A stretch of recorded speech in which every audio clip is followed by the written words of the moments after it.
All right, everybody, here we are. SaberCodeRed coming at you here from Saber Nation, and we are going to go ahead and take a look at the Trapper build.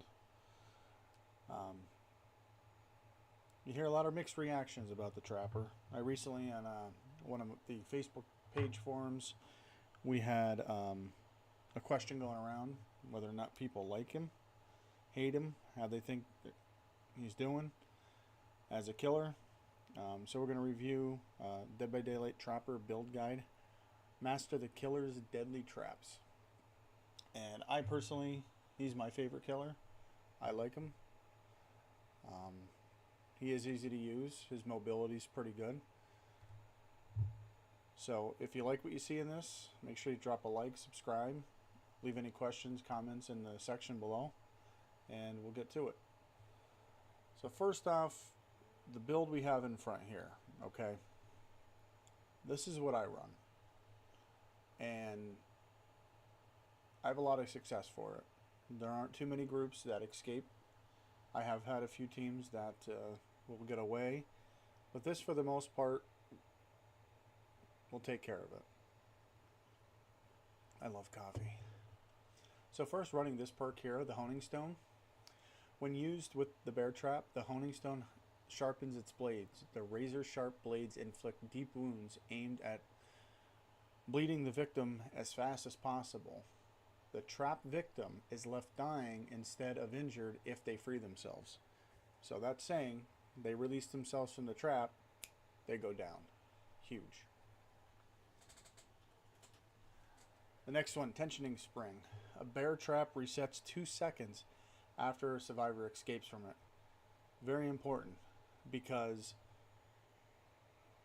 if somebody helps you escape from that trap, okay, they may go forward, they turn around and go back the other way, guess what? The trap resets itself. I've had it numerous times. People have done that. They run right back into the same trap. Huge. If you're going for the kill, obviously the Mori, you got to run this one. This will allow you, grants the ability to kill a survivor who have reached the second hook state by your hand during the next trial. Very important. You can wipe a team out pretty quick with this. Next, I like to run the Huntress Hollow.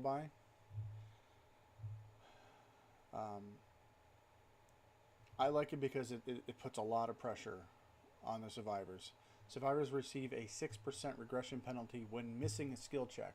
And you're going to see how this all comes into play with the other perks in a second. Each time a survivor is hooked, a Huntress Lullaby grows in power and affects healing and repairing skill check warnings. So as you see, 1 through 4, time between skill checks warning sound and the skill check becomes shorter. That's important. That makes it very hard for skill checks. You get 5 tokens, there is no skill check warning. I personally experienced that on the survivor side. When you're trying to hit those skill checks and you're not getting that auditory warning before it comes up, very difficult. Next, Unnerving Presence. I like this because the survivors within your terror radius has a 10% greater chance of triggering skill checks when repairing or healing. So again, we want to force more skill checks, but at the same time, with this first perk, we're also going to make it harder for them to hear the skill check, okay? And again, you're going to see how more of this plays in a little bit further down the line. Triggered skill checks, success zones are reduced by 60%. That's huge. Merciless Storm. When a generator reaches 90% progression, the survivors working on the generator will be faced with continuous skill checks. So if you're new at the game or you've been around long enough to see it, you know what that is. It goes around and around, and you got to keep hitting those skill checks. Very hard to do when you're running everything else. Okay? Next one. I'm all ears. This one, unlock potential in one's aura reading ability. Any survivor performing a rushed action within 48 meters from your location will have their aura revealed for 6 seconds. Again, you're patrolling generators, you're doing anything like that, any rushed action, you're going to see that.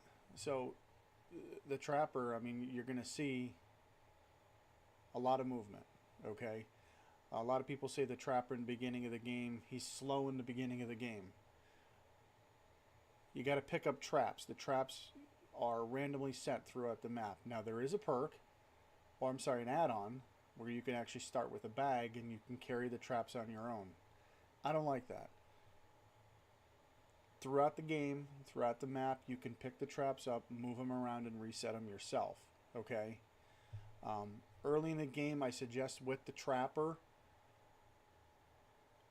you know, for the first 2 or 3 minutes, I'd be more concerned about getting to generators.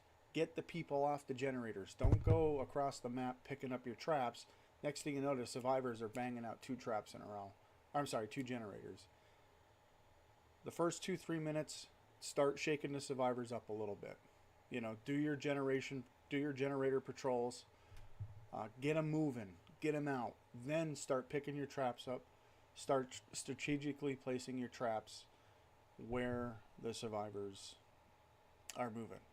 And that's about it. If you have any questions, put it in the comments below. This build works very well. Trapper is a very underrated killer as far as I'm concerned. But I like to use him, and I'm going to keep using him.